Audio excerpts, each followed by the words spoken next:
Ano nga ba ang plano ni Sian Lim sa kanyang YouTube channel? Hanggang ngayon nga kasi, ang linyang this channel doesn't have any content, ang mababasa mo.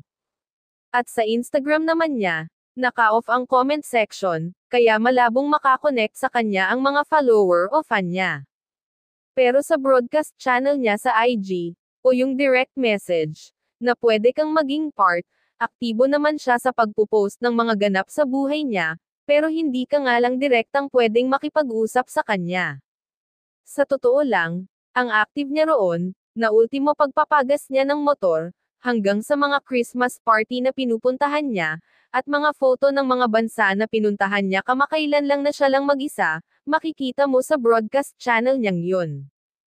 Recently nga, bet sana niyang makipag-usap sa mga follower niya, na nagtatanong nga siya kung paano ba isi-celebrate ng mga ito ang Pasko, na-realize niya na hindi nga pala pwedeng mag-reply ang mga ito sa kanya.